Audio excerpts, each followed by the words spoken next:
How does the harvest work, so to speak? Like, what is the cycle that you guys try to stick in?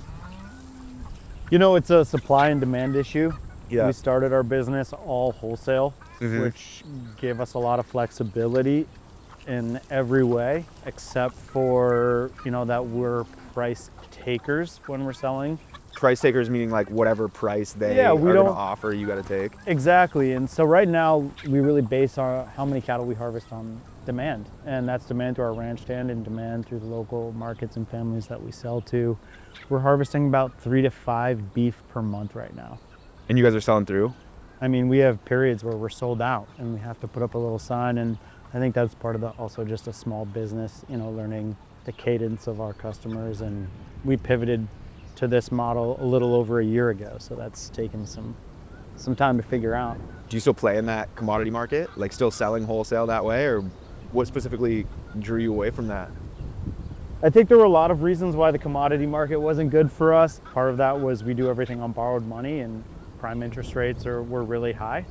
And so doing wholesale accounts where margins aren't great and it takes a high cost of capital to serve those accounts was not a good business decision.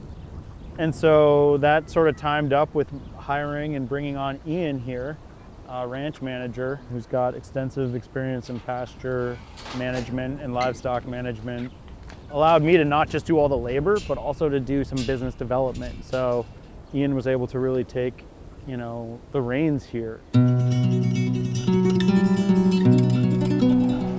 Driving through the rolling hills of Vermont's country roads, it's hard to go a mile without seeing a pasture speckled with grazing cattle.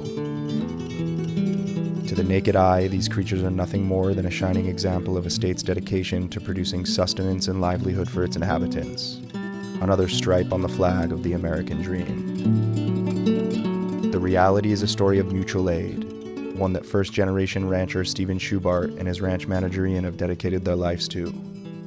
Feeding back into soils left barren by decades of industrial extraction through a carefully choreographed dance of multi-trophic farming that takes cues from nature's call rather than market demands.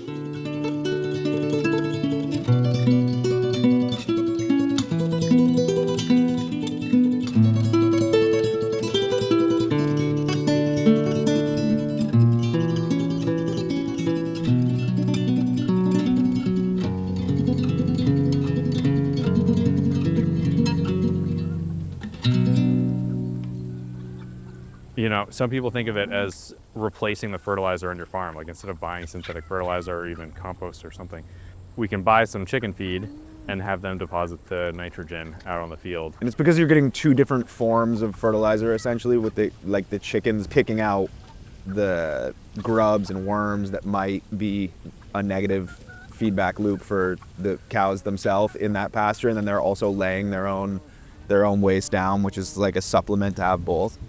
Yep, there's been a lot of talk about the chickens eating like fly larvae out of the poop, and then that breaks the fly cycle for the cattle.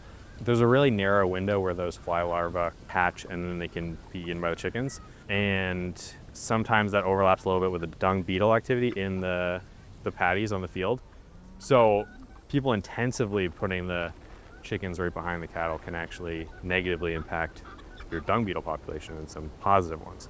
So by having a little bit of a lesser impact with the chickens, we can still have them eating a lot of good grubs out of the manure and allow space for those dung beetles and other beneficials to make use of that manure as well and break that, because they're coming in, eating that, bringing that down to the soil. Yeah, just diversity is the name of the game there. This place probably has its own little microclimate where each one of those things is like a cue that you have to read from nature, no? Yeah, I mean, I'm definitely looking at like where it needs a little bit more nitrogen, where the cows ate it down a little bit lower, or where they, they maybe avoided this sort of area of the field. Okay, the grass might not be as palatable there. Maybe it needs a little bit more nitrogen. Maybe it needs a little bit more fertility. I'm gonna hit that with the chickens.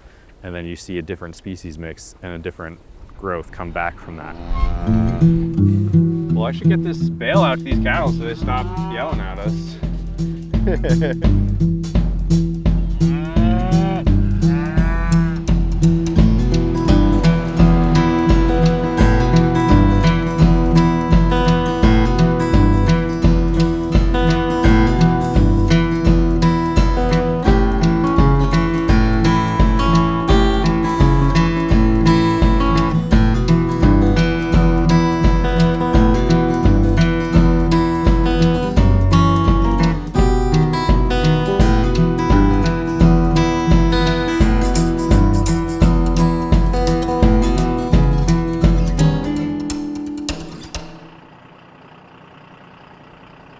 Does this add to the pasture Yeah, as well as giving them the movement?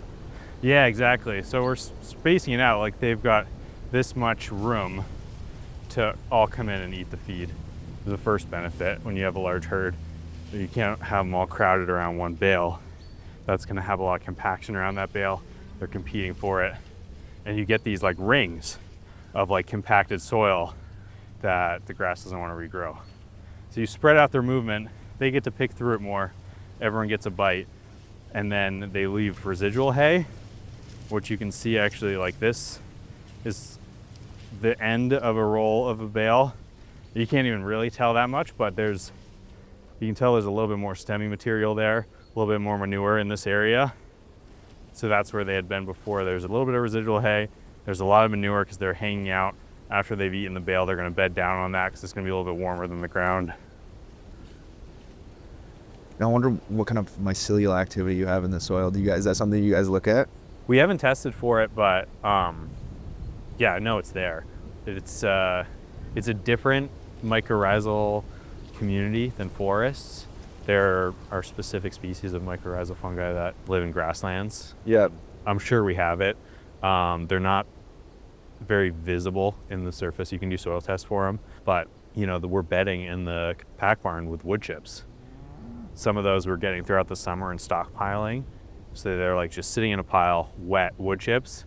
When we come in, get ready to bed, put that into the barn for bedding in the winter, like you can see the tendrils of fungi just going in and breaking down that wood chip. So then that's becoming compost, and hopefully in like a fairly static system, it becomes a fungal dominant compost that we can then spread back on the fields. Yeah, I guess that's really what regenerative pasture is about, right? It's just a big compost pile essentially. When we think about turning that little black thing that people have in the back of their house with their banana scraps in it, that's happening here also, yeah? Oh yeah, absolutely. Like there's so much manure on the soil surface here, and we're saving time and money and diesel by just bringing a tractor out and rolling this bale out in the field and having the cows eat it out here and deposit their manure here than if we were feeding in confinement. Yeah, hopefully the world is listening,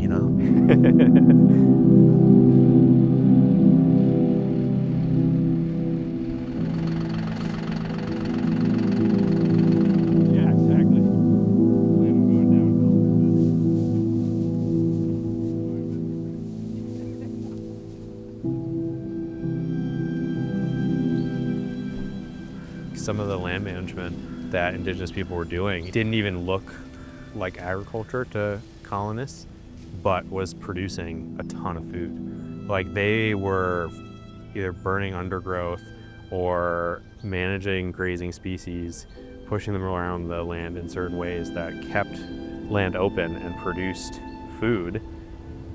And colonists came and were like, oh my God, there's so much abundance in food here, but they didn't see the ways that the people that were there were tending that and actually creating more food, and creating more habitat. Yeah, their farming systems were actually intuitive, just listening to the land, right? Instead of like dictating the land, listening to the land, listening to the creatures that are on the land. There's a lot of learning to be done, but we're trying to make those first steps.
When people think about, you know, the impact of not like, oh, we just don't consume, and that's the solution to the problem of the spiral that we've got ourselves into with carbon emissions, it's like, well, actually, there's a way to mitigate and kind of reverse some of those things if we think the way you're talking about thinking as everything is an ecosystem, right? Like, absolutely. Like we're in the Anthropocene, we have had a huge effect on the global climate. We have an effect on our local climate. We can make that effect positive, and we can start sequestering carbon in our local soils, and we can start designing landscapes in ways that slow and sink water instead of draining it really quickly into streams and large bodies of water. Like, it's definitely our responsibility to be, how can we change that effect and make better use of these resources we have? Maybe we have to make some sacrifices in a certain way to get to an impact that we want. Instead of raising our voices in indignation towards the powers that be, hoping they provide us with a solution to the damages laid down by years of indifference, maybe the keys to a sustainable future lie in deep internal reflection. The choices we make each day, although seemingly inconsequential, can be impactful if we collaborate on a roadmap that finds its North Star in the lessons of the past.